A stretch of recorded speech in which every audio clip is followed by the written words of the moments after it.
Hello friends, Radhe Radhe. स्वागत है आपका बेहतरीन स्टडी विद अनुराग चैनल पे, जहां पे लेकर आई हूं मैं हिंदी के बहुत अच्छे टॉपिक और बहुत अच्छा कॉन्सेप्ट, जहां पे आपका सब कुछ क्लियर होगा। और आज हमारा जो टॉपिक है वह है संज्ञा। इसी तरह लगातार बने रहिए और हमारी क्लासेस देखते रहिए। आज संज्ञा के बहुत अच्छे अच्छे प्रश्न लेके आई हूं मैं।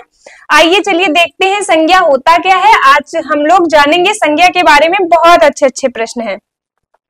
सबसे पहले कॉन्सेप्ट जानेंगे क्योंकि कॉन्सेप्ट जानना बहुत जरूरी होता है। ठीक, आगे चलते हैं।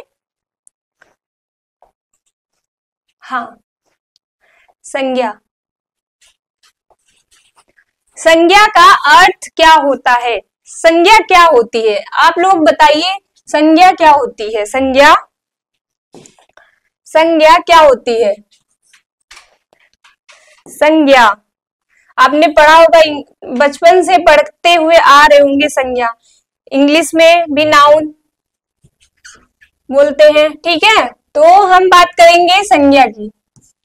संज्ञा क्या होती है? संज्ञा पर्टिकुलर किसी वस्तु, स्थान, जाति, गुण, भाव, धर्म, इन सभी चीजों का अगर बोध कराने वाली किसी चीज का नाम है तो वह हो जाती है संज्ञा। उसे ही हम संज्ञा बोलते हैं। समझ आया? संज्ञा क्या होता है? संज्ञा का अर्थ क्या लिखा है यहाँ पे, आइए देखते हैं। संज्ञा शब्द का शाब्दिक अर्थ होता है नाम। इस दुनिया में जितनी भी चीजें हैं, जितनी भी चीजों के नाम दिए गए हैं, उन सभी को हम संज्ञा कहते हैं। संज्ञा को हम नाम बोल सकते हैं, संज्ञा को हम नाम दे सकते हैं। जैसे डिजिटल बोर्ड पे हम लिख रहे हैं, इसका भी नाम है। ये पेन है, इसका भी नाम है। ये मैं हूं प्रज्ञा, मेरा भी नाम है। तो क्या हुआ? यह संज्ञा हुआ। और जो व्यक्ति विशेष होते हैं उन्हें हम व्यक्तिवाचक संज्ञा नाम देते हैं। आगे पढ़ते हैं, चलिए परिभाषा पे आते हैं। किसी व्यक्ति, वस्तु, स्थान, किसी व्यक्ति, वस्तु, स्थान, ध्यान से देखिएगा, व्यक्ति, वस्तु, स्थान, भाव, गुण एवं अवस्था, अवस्था मतलब उम्र, के नाम को संज्ञा कहते हैं। दोबारा से देखते हैं। किसी व्यक्ति मतलब इंसान, और वस्तु कोई वस्तु होनी चाहिए, स्थान कोई जगह, भाव मतलब हमारे अंदर के जो भाव हैं, और दूसरा गुण, जो मेरिट्स डिमेरिट्स होते हैं, गुण अवस्थाओं के नाम को संज्ञा कहते हैं। समझ में आया? अर्थात किसी के लिए प्रयुक्त होने वाला शब्द उसके लिए संज्ञा का कार्य करता है। क्या करता है? संज्ञा का कार्य करता है। उदाहरण जैसे राम। राम किसका नाम है? आप सभी जानते हैं, राम भगवान जी का नाम है। और गंगा, गंगा एक नदी का नाम है। ठीक। और भारत, भारत हमारे देश का नाम है। मोहन, मोहन किसी लड़के का नाम है। प्यार क्या है? प्यार, प्रेम, ये क्या हुआ? एक भाव है, एक फीलिंग का नाम है। सुंदरता क्या है? यह एक गुण का नाम है। मतलब उस इंसान में यह गुण है कि वह सुंदर है। ठीक, आगे चलते हैं। संज्ञा के भेद। संज्ञा के भेद 5 प्रकार माने गए हैं, लेकिन जो प्राचीन हिंदी थी उसके आधार पर भी संज्ञा 5 प्रकार की ही होती है। और आपसे किसी पेपर में अगर पूछा जाए संज्ञा के प्रकार या भेद कितने होते हैं, तो आप लोग 5 ही बताएंगे। 5 कौन कौन से? एक व्यक्तिवाचक, जातिवाचक, भाववाचक और द्रव्यवाचक और समूहवाचक। ठीक है, आप क्या क्या बताएंगे? व्यक्तिवाचक, जातिवाचक, द्रव्यवाचक, समूहवाचक और भाववाचक। ठीक, आगे चलते हैं। संज्ञा का जो मूल रूप होता है, जो संज्ञा मूल रूप से कितने प्रकार की पूछी, एक प्रश्न बन जाता है ना कि मूल रूप से संज्ञा कितने प्रकार की होती है। तो मूल रूप से संज्ञा 2 प्रकार की मानी गई है। कौन कौन? एक भाववाचक, एक भाववाचक, एक भाववाचक मानी गई है, एक मानी गई है यथार्थवाचक। क्या मानी गई है? यथार्थवाचक। ठीक, ये हमारी मूल रूप में संज्ञाएं मानी गई हैं। यथार्थ मतलब जो सच में हो, जिन्हें हम देख सकते हैं, छू सकते हैं, यथार्थ वाचक। आप लोगों को समझ में आ रही है class? Please like share subscribe जरूर करिएगा। ठीक, तो हमने आपको संज्ञा के मूल रूप कितने बताए? 2। जब भी नोट्स बनाए ये इंपॉर्टेंट के तौर पे जरूर लिखिएगा कि संज्ञा के जो मूल रूप होते हैं वो 2 होते हैं, एक भाववाचक और एक यथार्थवाचक। जो भाववाचक संज्ञा होती है ना, वो उसकी हम गणना नहीं कर सकते। हमारे अंदर आपके प्रति जो भाव है कि आप हमारे चैनल पे पढ़ते हैं तो हमारे लिए भाव बहुत अच्छा भाव है, स्नेह का भाव रखते हैं, लेकिन आप क्या उसे देख सकते हैं? ना देख सकते हैं, ना तौल सकते हैं, ना माप सकते हैं, नहीं ना। लेकिन जो यथार्थवाचक संज्ञा है, इसके जो पार्ट है, इसके और पार्ट है, इसके पार्ट है 4। ठीक, इस पार्ट में कौन कौन आता है? समूहवाचक, द्रव्यवाचक, जातिवाचक, ये आते हैं व्यक्तिवाचक। 4 आ जाते हैं किसमें? यथार्थवाचक में। क्योंकि व्यक्ति इनकी हम गणना कर सकते हैं, इनके बारे में हम जान सकते हैं, जातिवाचक की हम गणना कर सकते हैं, द्रव्य को माप तौल सकते हैं, और समूहवाचक इनकी भी गणना की जा सकती है कि समूह में, एक झुंड में कितने हाथी या कितने सैनिक, बटालियन में कितने सैनिक हैं। तो मूल रूप से अगर पूछा जाएगा संज्ञा के कितने भेद हैं? 2, यथार्थवाचक और भाववाचक। ठीक, आगे चलिए। अब जो हमारा ये लिखा है संज्ञा के भेद, नॉर्मली या कोई भी परीक्षा में पूछा जाए संज्ञा के 5 ही भेद होते हैं, आप सभी 5 जरूर याद करिएगा संज्ञा के भेद। और इधर उदाहरण दिए हैं। तो जो व्यक्तिवाचक संज्ञा है, आइए उसके बारे में पहले जानते हैं। व्यक्तिवाचक संज्ञा जिसमें हमें किसी के नाम मिलते हैं। नाम किसके? व्यक्ति, स्थान,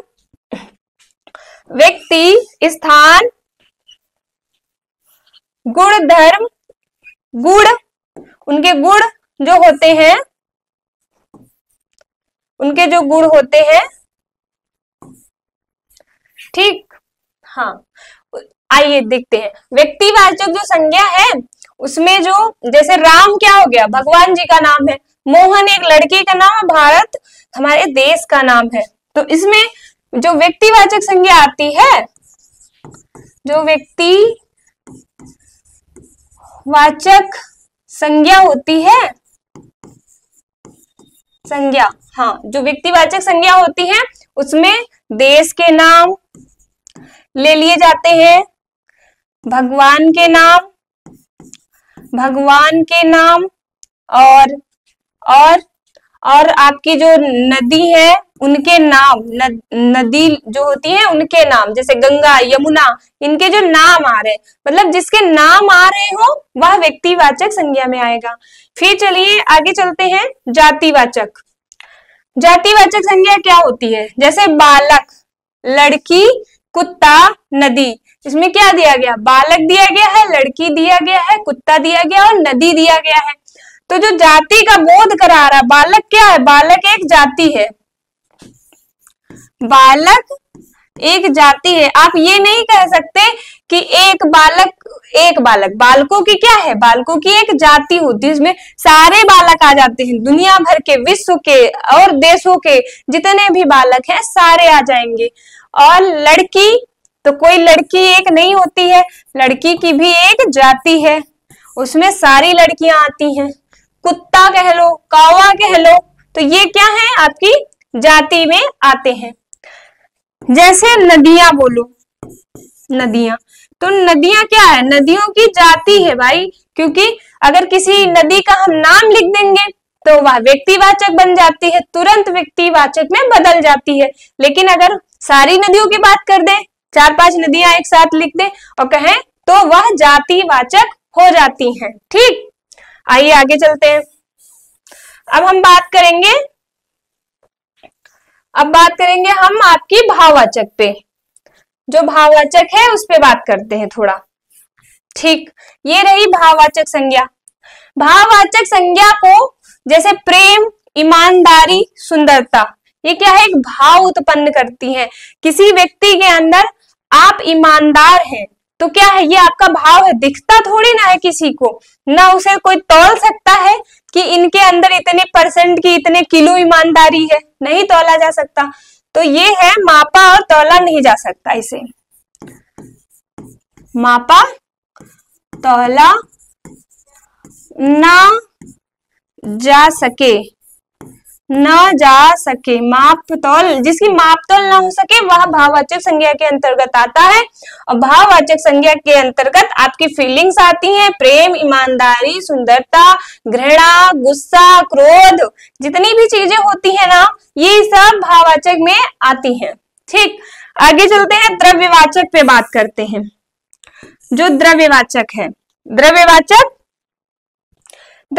जैसे सोना, पानी, दूध, लोहा, इनकी हम माप तौल कर सके, जिनकी हम माप तौल कर सके, जिनको हम बिना माप तौल के रखते ही नहीं, माप तौल करके ही घर पे लाते हैं, माप तौल की जा सके, वह द्रव्यवाचक संज्ञा होती है। वह द्रव्यवाचक संज्ञा होती है, जिनकी माप तौल की जा सके वह द्रव्यवाचक संज्ञा कहलाती है। जैसे सोना है, सोना क्या एक द्रव्य है, पानी यह एक द्रव्य है, दूध, लोहा, गैस, ये सब क्या हो गए, यह द्रव्यवाचक में आते हैं। फिर आता है हमारा समूहवाचक।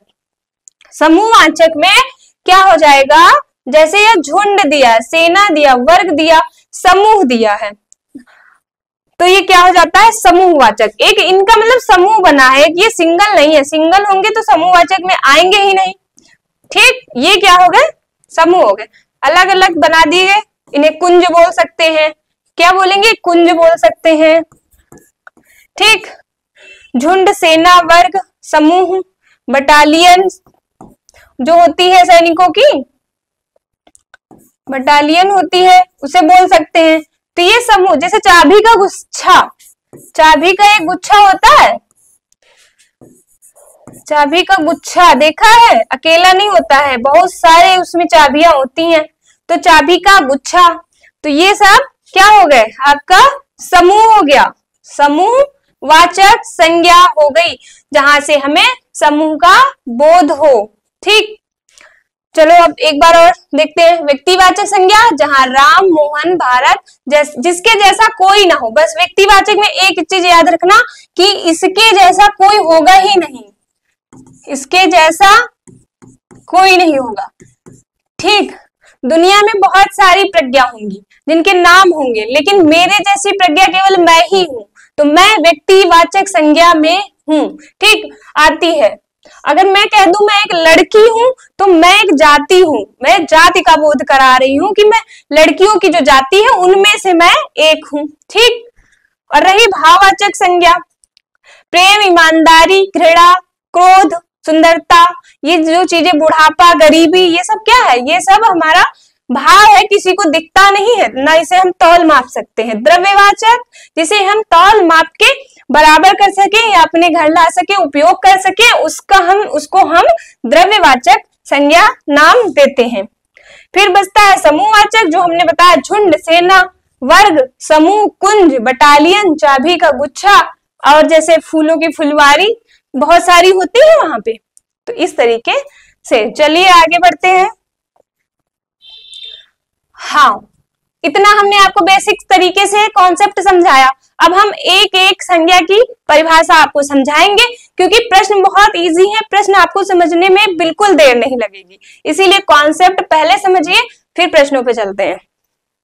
आइए, व्यक्तिवाचक संज्ञा, प्रॉपर नाउन। ठीक, परिभाषा क्या है, ऐसे संज्ञा शब्द जो किसी एक व्यक्ति, वस्तु, स्थान का बोध कराएं, उन्हें व्यक्तिवाचक संज्ञा कहते हैं। ठीक, हमने आपको पहले ही बताया है। ठीक, फिर जैसे ममता, कृष्ण, राम, मोहन, ये क्या हो गए, व्यक्तिवाचक है, क्योंकि इनके सबके नाम दिए गए हैं। आगे, अब देश के नाम, भारत, और उत्तर दिशा, दिशा का नाम गंगा, नदी का नाम है काला सागर, एक समुद्र है, काला सागर के जैसा कोई दुनिया में दूसरा समुद्र नहीं है, इसीलिए यह व्यक्तिवाचक संज्ञा। रामायण क्या है, रामायण ग्रंथ है, लेकिन आप हमें बताइए क्या रामायण की तरह कोई दूसरा ग्रंथ बना आज तक, नहीं बना, इसीलिए यह अपने आप में विशेष है, विशेष है। जो विशेष है वही व्यक्तिवाचक संज्ञा है। इतना याद रखना, जो विशेष है, एक है दुनिया में, उसके जैसा कोई नहीं है, वह व्यक्तिवाचक संज्ञा कहलाई जाएगी। ठीक, आगे चलते हैं। पुस्तक, जैसे कोई नीति पाठ एक पुस्तक है, उसका नाम दिया है, जिसका नाम दे दिया जाए वह व्यक्तिवाचक संज्ञा में आ जाएगा। फिर देवनागरी क्या है? लिपि है। होली क्या है? त्योहार है। होली के जैसा कोई दूसरा त्योहार आता है जिसमें हम रंग इतना उड़ेल के खूब बढ़िया से रंग खेल सकते हैं या खूब बढ़िया पकवान खा सकते हैं? ऐसा नहीं, होली का अपना अलग महत्व है, वह एक त्योहार है। इसी तरह दीपावली। फिर शहरों के नाम, शहरों के नाम जैसे दिल्ली, लखनऊ, आगरा। ठीक, तो इन जैसे लखनऊ, लखनऊ के जैसा कोई दूसरा नहीं, आगरा के जैसा कोई दूसरा नहीं, तो ये अपने आप में विशेष हैं।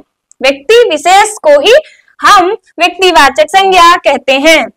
फिर पॉइंट दिए हैं, ये शब्द किसी एक ही व्यक्ति या वस्तु का बोध कराते हैं, वही चीज जो मैंने आपको बताई। आगे, व्यक्ति और वस्तु दोनों का नाम व्यक्तिवाचक संज्ञा कहलाता है। व्यक्ति हो, चाहे व्यक्ति हो या वस्तु हो या स्थान हो या दिशा हो या देश हो या शहर हो या पुस्तकें हो, इन सभी के जो नाम आएंगे और इनकी संख्या एक होगी, इनके जैसा कोई नहीं होगा, वह व्यक्तिवाचक संज्ञा होगा। ठीक, आई होप आपको व्यक्तिवाचक संज्ञा समझ आई होगी। आगे चलते हैं। हाँ, यही चीज हमने आपको आगे बताई। व्यक्तिवाचक संज्ञा में शामिल होते हैं, कौन कौन शामिल होता है व्यक्तिवाचक संज्ञा में?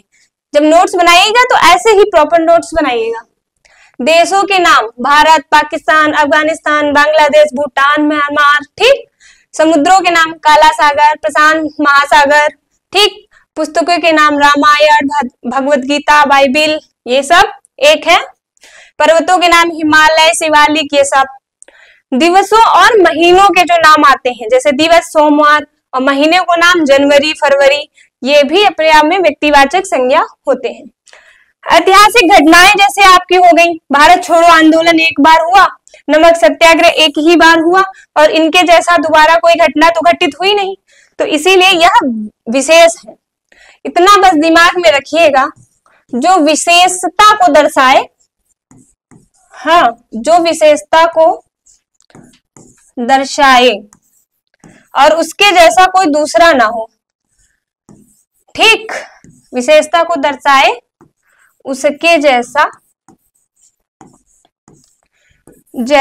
कोई भी ना हो दुनिया में ना हो जैसा कोई भी ना हो। ठीक, उसे हम व्यक्तिवाचक संज्ञा कहते हैं। आई होप आपको ये क्लियर हो गया होगा। अब आगे चलते हैं नेक्स्ट। ठीक, आ गई हमारी दूसरा भेद, दूसरा प्रकार आया है जातिवाचक संज्ञा, कॉमन नाउन। ठीक, परिभाषा, जिन संज्ञा शब्दों से एक ही प्रकार की जाति या वर्ग के बहुत से व्यक्तियों या वस्तुओं या स्थान का बोध हो, उन्हें हम जातिवाचक संज्ञा कहते हैं। ठीक, उदाहरण के तौर पे देखते हैं, आइए उदाहरण के तौर पे देखते हैं।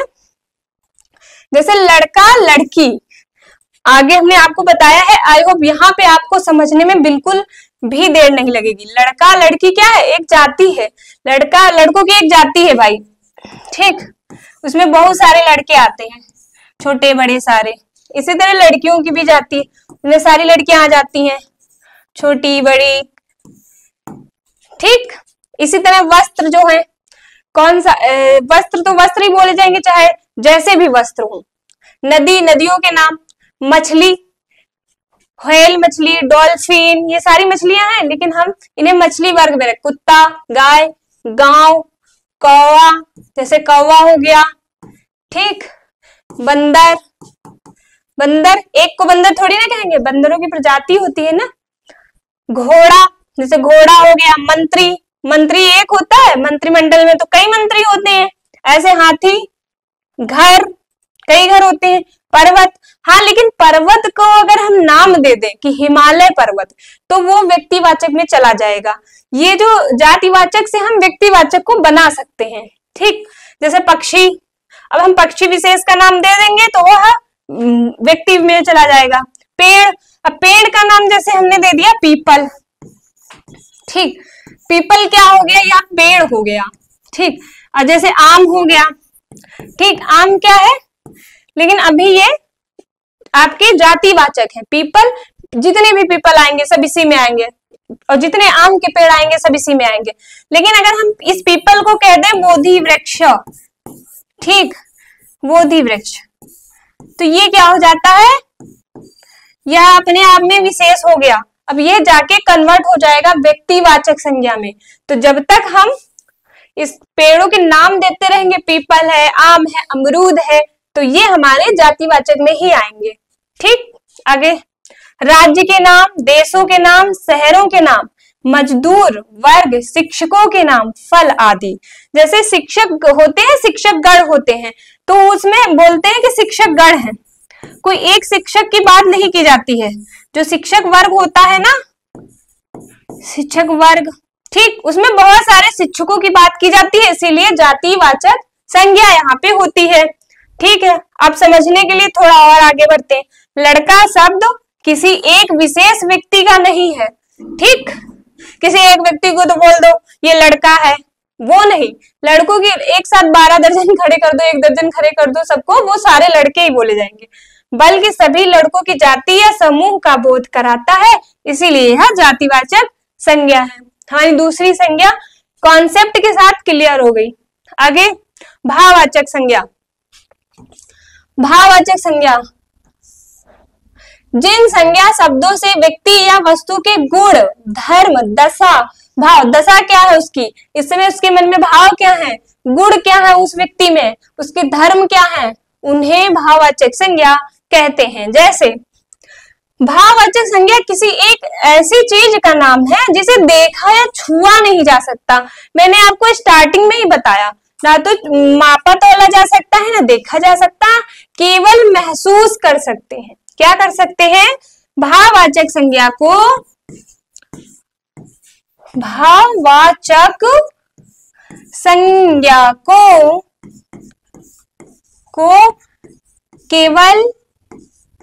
केवल हम महसूस कर सकते हैं।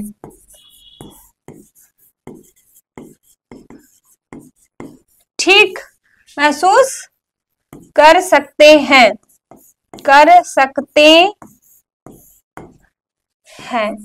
तो यह हमारी जिसे महसूस कर रहे हैं वह केवल भाववाचक संज्ञा होती है। उदाहरण के तौर पे बुढ़ापा। अब किसी व्यक्ति में बुढ़ापा आ गया है तो आप ये थोड़ी ना कहेंगे कि आप उसमें 4 किलो का बुढ़ापा आ गया है या 80 किलो बुढ़ापा हो गया, नहीं, उसे बस महसूस किया जा सकता है कि हाँ अब ये व्यक्ति बुजुर्ग हो चुका है, बुढ़ापा आ गया।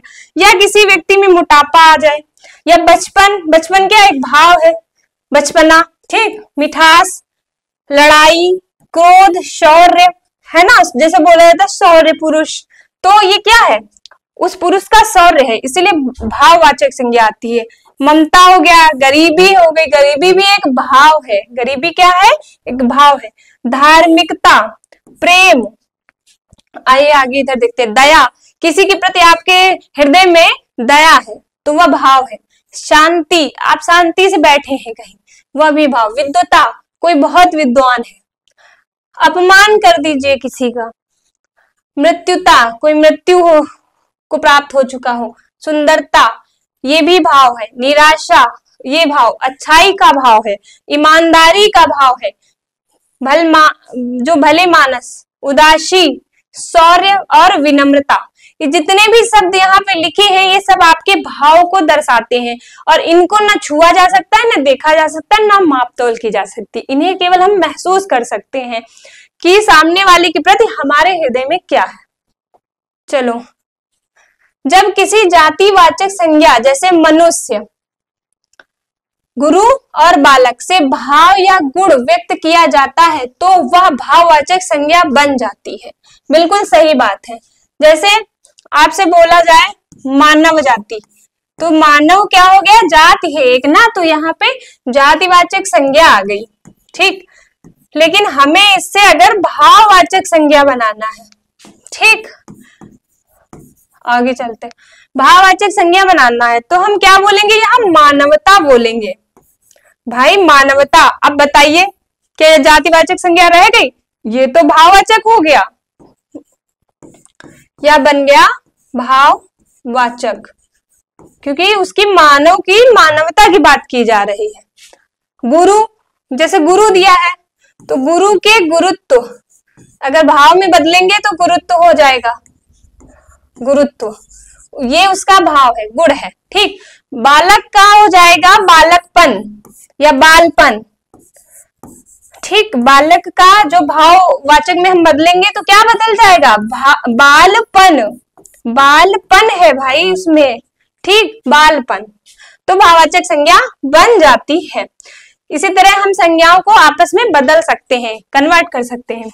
चलिए, भाववाचक संज्ञा का निर्माण 5 प्रकार के शब्दों से किया जा सकता है।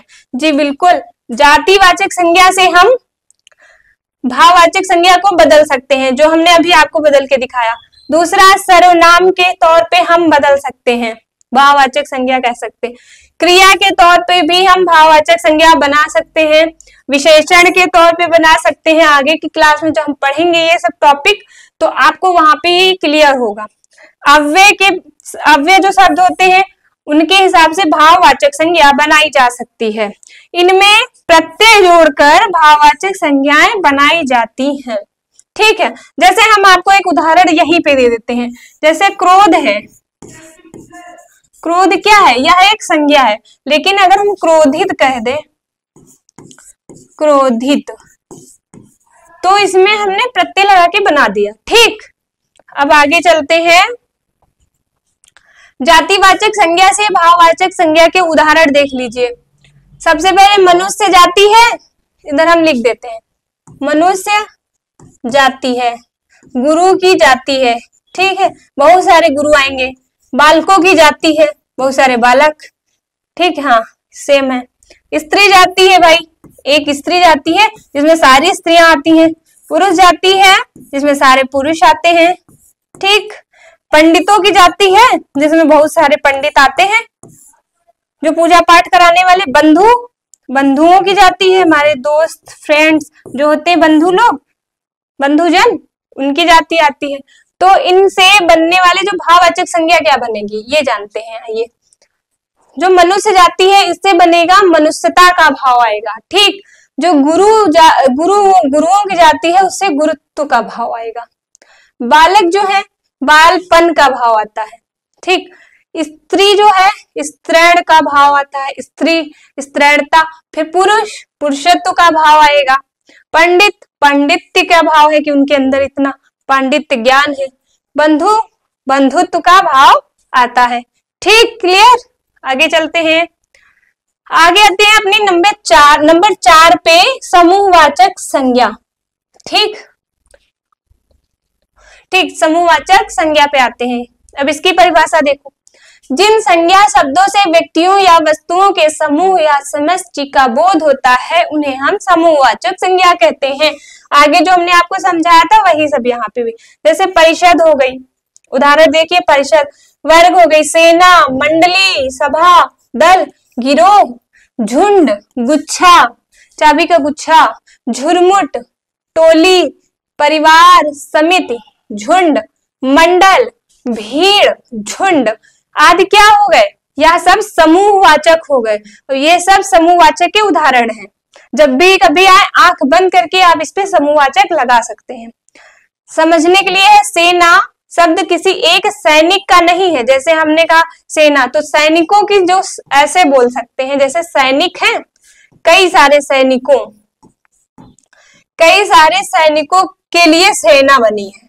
ठीक है, तो वह समूहवाचक हो जाएगा। और इस सेना में कई सैनिक होंगे, एक सैनिक से सेना नहीं बनती। ठीक, बल्कि सैनिकों के समूह का बोध कराता है। जो सेना है उसमें बहुत सारे ये सैनिक होंगे। इसी प्रकार सभा और समिति का होता है, कई व्यक्तियों को एकत्र होने का बोध देती है, समिति में भी और सभा में भी। ठीक, तो हमारा समूहवाचक संज्ञा क्लियर। आगे चलते हैं नंबर 5 जिसपे है द्रव्यवाचक संज्ञा। ठीक, द्रव्यवाचक जिन संज्ञा शब्दों से किसी धातु, द्रव्य या पदार्थ का बोध होता है उन्हें हम द्रव्यवाचक संज्ञा कहते हैं। ठीक, ये आपको हमने अभी आगे बताया है, अब यहाँ समझने में आपको बिल्कुल देर नहीं लगेगी। उदाहरण देखते हैं, आइए उदाहरण देखते हैं। जैसे सोना, चांदी, लोहा, तांबा, तेल, पानी, दूध, गेहूं, चावल। ठीक, जैसे छाछ, ये भी द्रव्य है। कोयला, चीनी, नमक, घी, मिट्टी, पेट्रोल, डीजल आदि, ये क्या हो गए? द्रव्यवाचक हैं, जिन्हें हम माप तौल सकते हैं। माप तौल की जा सके, माप तौल की जा सके, उन्हें हम द्रव्यवाचक बोलेंगे। उन्हें क्या बोलेंगे? द्रव्यवाचक है वो, द्रव्यवाचक बोलते हैं। ठीक, ये क्लियर हो गया होगा कि सोना, चांदी, लोहा, तांबा और कोयला, पानी, चीनी, नमक, छाछ, इन सभी के जब नाम आ जाए, किसी तौल का, माप तौल का बोध होने लगे, समझ जाना वहां पे आपका द्रव्यवाचक संज्ञा है। ठीक है, समझने के लिए ऐसे पदार्थ हैं जिनका माप तौल या वजन किया जा सके। वही मैंने आपको अभी समझाया, तौल या वजन किया जा सके। यह किसी एक वस्तु या व्यक्ति का नहीं है, बल्कि सामग्री या द्रव्य का बोध कराए। सीधी सी बात है, इसमें आपको सामग्री और वस्तुओं का बोध कराया जाएगा। ठीक, आगे चलते हैं। हाँ, अब आगे चलते हैं। आगे एक प्रश्न है कि व्युत्पत्ति और रचना के आधार पर संज्ञा के भेद कितने होते हैं? रचना के आधार पर संज्ञा के 3 भेद माने गए हैं। 3 कौन कौन से? एक होता है योग, मतलब एक होता है रूढ़। ठीक, रूढ़, जिन शब्दों को खंडों में से कोई सार्थक अर्थपूर्ण शब्द ना निकले। जैसे यहाँ कमल दिया है, ठीक है, हम यहाँ लिखते हैं। अब इसका मतलब आप सभी जान रहे हैं कि कमल एक फूल है। ठीक, अब हम यहाँ इसी को तोड़ देते हैं।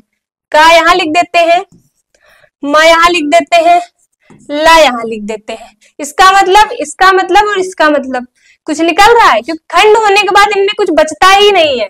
तो जब इनको जोड़ देंगे हम, तभी ये सार्थक हो पाते हैं। तो इसीलिए जिन शब्दों के खंडों से कोई सार्थक अर्थपूर्ण शब्द ना निकले, ठीक है, उसे हम रूढ़ संज्ञा कहते हैं। सीधा रूढ़ संज्ञा किसे कहेंगे? जो कमल है, जिनसे कोई आगे पीछे का कोई अर्थ ही नहीं निकले, वो क्या हो जाते हैं? रूढ़ संज्ञा हो जाती है। जैसे नाक है, इसको तोड़ के देखो कोई अर्थ नहीं निकलेगा, लेकिन नाक जोड़ देने से अर्थ निकलता है, बस एक अर्थ निकलता है। जल, कुटीर, कुर्सी, राम आदि। आई होप आपको रूढ़ संज्ञा समझ में आई होगी। रूढ़ संज्ञा मतलब जो हमारा शब्द लिखा है उसका बस एक ही मतलब हो। ठीक है, आगे चलते हैं। ठीक, आगे हमारा जो दूसरा है, व्युत्पत्ति के आधार पे संज्ञा, रचना के आधार पे यौगिक संज्ञा। यौगिक समझ रहे हैं? यौगिक मतलब योग करके बनाया गया, योग करके बनाया गया हो, योग करके बनाया जाए। जो शब्द दो सार्थक शब्दों के मेल से बना हो। यहाँ उदाहरण देखिए, जैसे विद्यालय दिया गया है, तो विद्यालय के जो हम अलग करेंगे तो दोनों का अर्थ निकल आएगा, इसीलिए ये योग करके इन्हें यौगिक कहा गया। विद्या धन आलय, ठीक है, विद्या धन आलय। और दूसरा लिखा है पुस्तक, हम पुस्तक को अलग कर दे रहे हैं और आलय को अलग कर दे रहे हैं। किसी का कुछ गड़बड़ नहीं हुआ, ना इनका कुछ बिगड़ा ना इनका कुछ बिगड़ा। आलय, ये विद्या, ये पुस्तक हो गया। अब जैसे हिमालय लिखा है, हिमालय, ठीक, इसको भी हम अलग करके देख लेते हैं। ठीक है, इनको जोड़ के भी अर्थ निकलता है, उन्हें अलग करके भी इनका अलग अलग अर्थ निकलता है। तो हमारे ये हो जाते हैं यौगिक।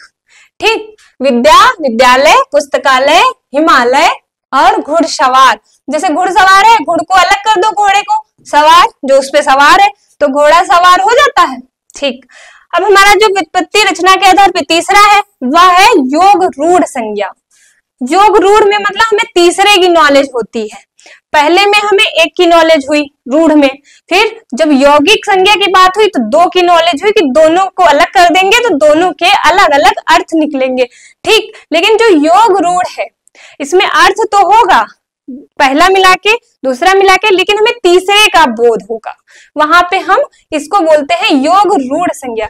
जैसे बहुब्रीहि समास इसी पे आधारित रहता है, इसी तरीके से बहुब्रीहि समास को हम प्रयोग करते हैं। जो शब्द यौगिक तो हो, मतलब ऊपर वाला यौगिक, पर उनका प्रयोग अपने मूल अर्थ में ना होके विशेष अर्थ में किया जाए। ठीक, मतलब तीसरा, जैसे पंचजन।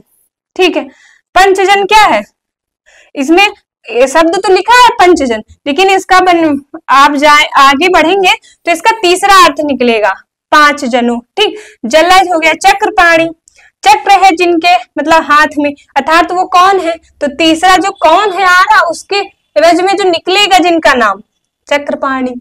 ठीक, विष्णु जी। लंबोदर, लंबोदर कौन है, लंबा है जिनका उदर, गणेश जी। तो हमारा जो गणेश जी निकल रहा है ये मेन हो जाता है। अब बाकी जो हम बोल रहे हैं लंबा उदर, उदर मतलब पेट, लंबा उदर।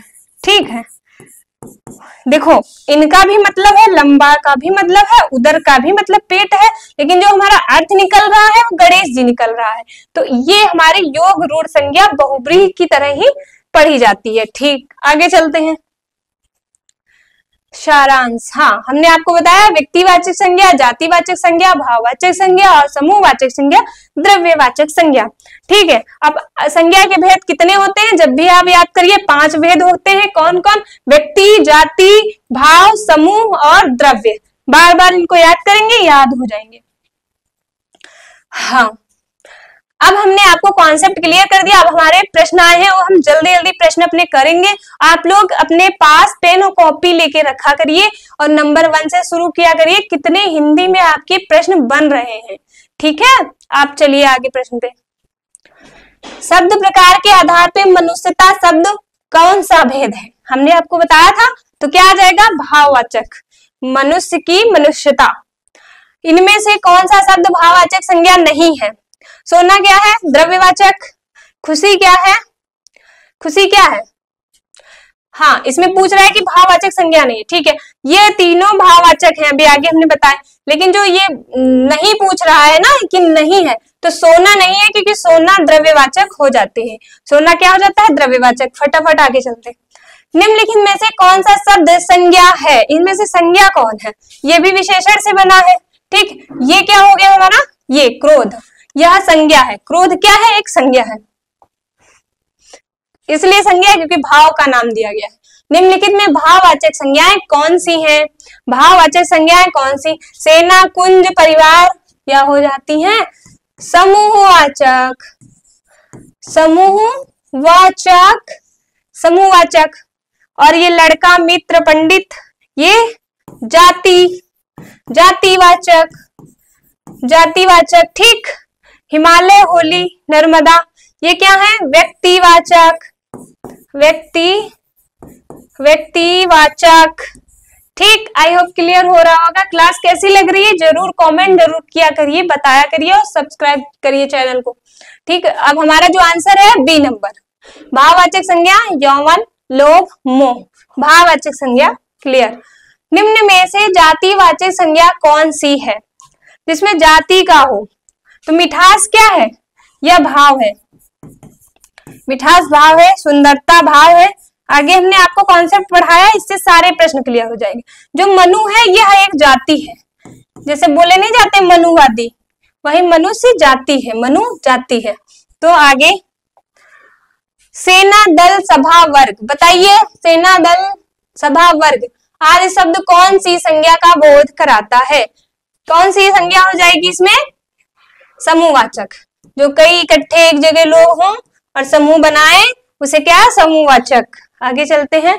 ज्यादा भाववाचक का विशिष्ट रूप क्या होगा, ज्यादा, ज्यादा भाववाचक रूप का विशिष्ट रूप क्या होगा, जैसे ज्यादा है तो उसे क्या बोलेंगे, भाववाचक में कैसे बोलेंगे, ज्यादा नहीं बोलेंगे, अत्यधिक नहीं, अति, क्या हो जाएगा, अति। ग्रामीण का संज्ञा रूप क्या होगा? जैसे ग्रामीण है तो ग्रामीण का एक भाववाचक संज्ञा है, जातिवाचक संज्ञा है ग्रामीण, ठीक है। तो इसमें हमको चाहिए कि जो ग्राम है वह हमारी संज्ञा हो जाती है, ग्राम, ठीक है। एक ग्राम नहीं होता, कई सारे ग्राम होते हैं। आगे, भाववाचक संज्ञा शब्द कौन सा है? जो भाववाचक शब्द, इनमें से, इन तीनों में से कौन सा भाववाचक संज्ञा है आपका? तृषा, अनिरुद्ध, नहीं, लालिमा।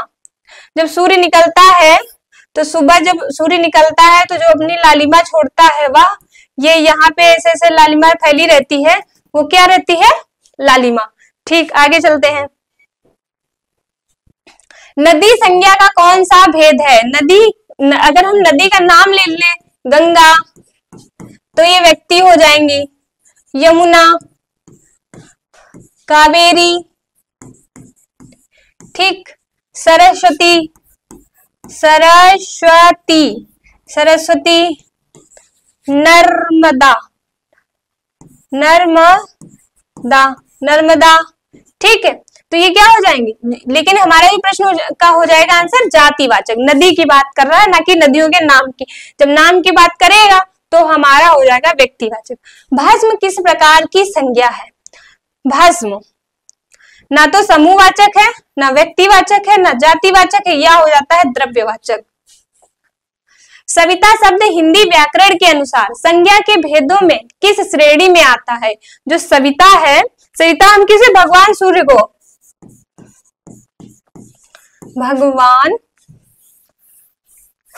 भगवान सूर्य को हम क्या बोलेंगे?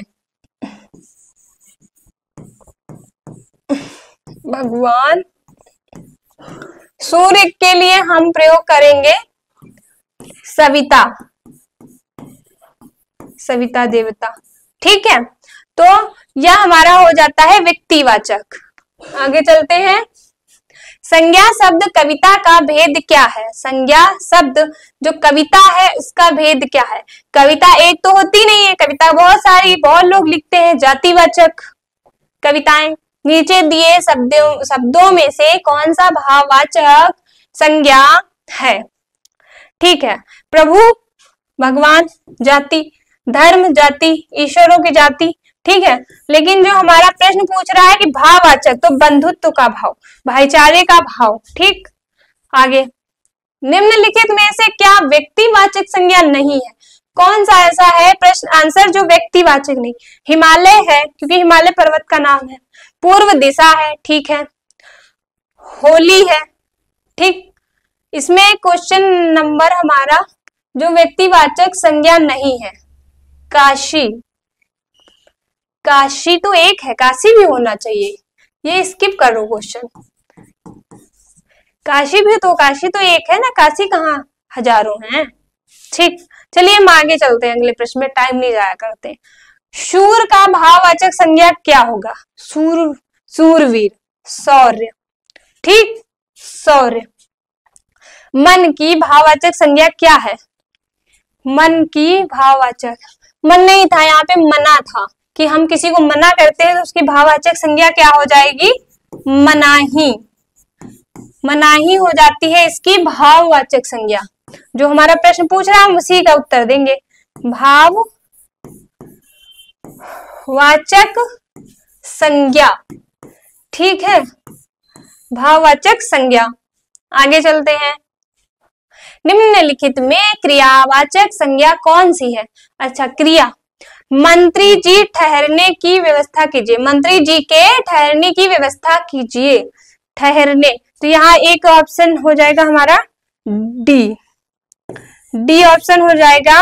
और यहाँ लिखिए ठहरने, ठहरने, ठहरने क्या हो जाएगा? क्रियावाचक, ठीक, ठहरने। आंसर हमारा डी सही है। निम्नलिखित वाक्य में रेखांकित शब्द कौन सी संज्ञा को दर्शा रहा है? अच्छा, रेखांकित शब्द इसमें चंद्रगुप्त है, तो चंद्रगुप्त कोई व्यक्ति विशेष नहीं, अगर व्यक्ति की बात की जाएगी तब वो व्यक्ति जाति व्यक्तिवाचक होगा, लेकिन यहाँ चंद्रगुप्त की जाति से पता कर रहा। जैसे गांधी क्या है? गांधी एक जाति है, इसी तरह चंद्रगुप्त की बात हो रही है। जैसे जयचंद कह दिया जाए कि जयचंदों की यहाँ कमी तो है नहीं देश में हमारे, तो जयचंद एक तो था ही, लेकिन उसके जो कर्म थे उससे उसकी जाति बना दी गई। ठीक है। जातिवाचक संज्ञा सर्वनाम विशेषण क्रिया अव्यय शब्दों से डैश शब्द बनाए जाते हैं। कौन से शब्द बनाए जाते हैं? भाववाचक। अभी क्वेश्चन हमने आगे पढ़ा था, जातिवाचक से, सर्वनाम से, विशेषण से, क्रिया से, अव्यय से हम क्या बना सकते हैं? भाववाचक संज्ञाएं बना सकते हैं। गांधी को राष्ट्रपिता कहा गया। गांधी एक जाति है और राष्ट्रपिता कहा गया। वाक्य में संज्ञा किस रूप में परिवर्तित हो रही है? ऐसे भी प्रश्न आते हैं, संज्ञा को ही परिवर्तित कर दिया जाता है। तो ये प्रश्न जरूर ध्यान से देखिए। गांधी क्या है? गांधी एक जाति हो गई। जैसे बहुत लोग कहते हैं बहुत गांधी ना बनो, ठीक है, गांधी जाति हो गई। ठीक। और जो राष्ट्रपिता है, राष्ट्रपिता कौन थे? गांधी थे पिता। ठीक है, ये गांधी थे राष्ट्रपिता। ठीक, तो इनके लिए हम, इनके जैसा कोई नहीं, राष्ट्रपिता और कोई बना ही नहीं। तो इसमें क्या हो जाएगा? जातिवाचक से व्यक्तिवाचक संज्ञा का निर्माण किया गया है। जातिवाचक से हमने व्यक्तिवाचक बनाया है। ये प्रश्न बहुत अच्छा, इंपॉर्टेंट है। ठीक, जो भाववाचक संज्ञा नहीं है उसका चयन करें। अमीरी, गरीबी, करुणा, सुंदरता। अमीरी क्या है? ये भी भाववाचक है, गरीबी भाववाचक है, करुणा भी भाववाचक है, सुंदरता भी भाववाचक है। सारे प्रश्न सही हैं। ठीक, आगे चलते हैं। फिसलन है। फिसलन क्या है? फिसलन है क्रिया विशेषण, क्रियावाचक कि भाववाचक? तो ये भाववाचक संज्ञा हो जाती है। आगे, भाववाचक संज्ञा कितने प्रकार के शब्दों से बनती है? तो हमने बताया था ना, जातिवाचक, क्रिया विशेषण, सर्वनाम, तो 5 प्रकार से, 5 प्रकार से भाववाचक संज्ञा बनाई जाती है। ठीक, आगे चलिए। हिमालय किस प्रकार की संज्ञा है? हिमालय एक पर्वत का नाम है, यह जातिवाचक है। जितने भी पर्वत पहाड़ हैं उनके नाम दे दिए जाएंगे तो वो व्यक्तिवाचक हो जाएंगे। सॉरी, हाँ, हिमालय क्या है? व्यक्तिवाचक है, जातिवाचक नहीं है, व्यक्तिवाचक है। ठीक, लड़का कौन सी संज्ञा है? हाँ, अब लड़का यहाँ पे जातिवाचक हो जाएगा। ठीक, आगे चलते हैं। निम्न में से कौन सी भाववाचक संज्ञा है?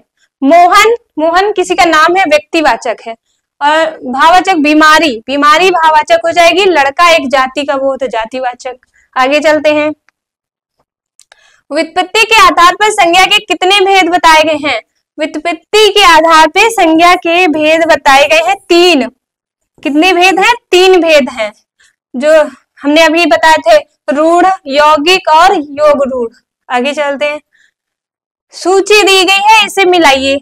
चलिए, इस प्रकार के प्रश्न बहुत अच्छे रहते हैं। इसमें अगर आप 1 या 2 को मिला लेंगे आपका प्रश्न हल हो जाता है। जैसे पानी क्या है? पानी हमारा द्रव्यवाचक संज्ञा है।